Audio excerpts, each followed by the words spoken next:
July গণঅভ্যুত্থানে internet বন্ধ করে হত্যাকাণ্ডে সহায়তার অভিযোগে হাসিনা পুত্র সজীব ওয়াজেদ জয়ের বিরুদ্ধে গ্রেপ্তারি পরোয়ানা জারি করেছে ট্রাইব্যুনাল। বৃহস্পতিবার আন্তর্জাতিক অপরাধ ট্রাইব্যুনাল তার বিরুদ্ধে এই গ্রেপ্তারি পরোয়ানা জারি করে। এছাড়া জুনায়েদ আহমেদ পলককে 10 ডিসেম্বর ট্রাইব্যুনালে হাজিরের নির্দেশ দেওয়া হয়। ২৪ 17 জুলাই মধ্যরাত থেকে ২৮ জুলাই পর্যন্ত বন্ধ ছিল ইন্টারনেট সেবা, যা স্বাভাবিক হয় ৫ আগস্ট দুপুর থেকে। আন্দোলনকারীদের যোগাযোগ বিচ্ছিন্ন করতে তখন এটি ছিল একটি উদ্দেশ্যমূলক পদক্ষেপ। তারা বলছে যে সরকার ইন্টারনেট বন্ধ করে দিয়েছে। আমরা ইন্টারনেট সারা দেশে বন্ধ করিনি, ইন্টারনেট বন্ধ হয়ে গেছে।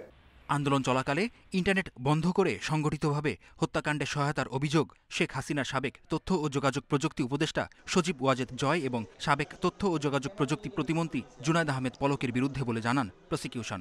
মারণাস্ত্র ব্যবহার করে আন্দোলনরত ছাত্র জনতাকে হত্যার নির্দেশ তৎকালীন প্রধানমন্ত্রী দিয়েছিলেন।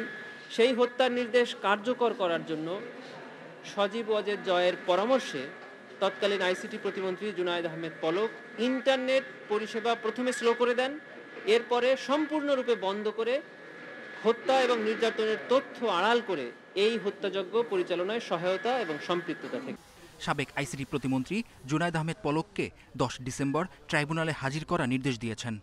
এই হত্যাযজ্ঞ যারা করেছেন ফিল্ডে থেকে তাদের বিরুদ্ধে ওনারা কোনো ব্যবস্থা নেননি এবং এই অপরাধ সংগঠনে কোনো বাধা প্রদান ওনারা করেননি।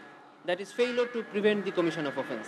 এদিকে জুলাই আগস্টে রামপুরায় ২৮ জনকে হত্যা মামলায় অভিযোগ গঠনের ওপর প্রসিকিউশনের বক্তব্য শেষে ১৪ ডিসেম্বর আসামি পক্ষের বক্তব্যের দিন ধার্য করেছে ট্রাইব্যুনাল। বিজিবি এবং পুলিশ এবং র্যাব কর্তৃক যে হত্যাকাণ্ড চালানো হয়েছিল তার জন্য ৪ জন আসামির বিরুদ্ধে আজকে চার্জ হিয়ারিং এর ডেট ছিল। প্রসিকিউশনের পক্ষ থেকে চার্জ হিয়ারিং সমাপ্ত হয়েছে, আসামিদের পক্ষ থেকে তাদের ডিসচার্জ হিয়ারিং এর জন্য সময় প্রার্থনা করা হয়েছে। এছাড়া কারা কর্তৃপক্ষের কাছে সাবেক বাণিজ্যমন্ত্রী ফারুক খানের স্বাস্থ্য পরীক্ষার রিপোর্ট চেয়েছে ট্রাইব্যুনাল। মেহেদী হাসান, ইন্ডিপেন্ডেন্ট নিউজ, ঢাকা।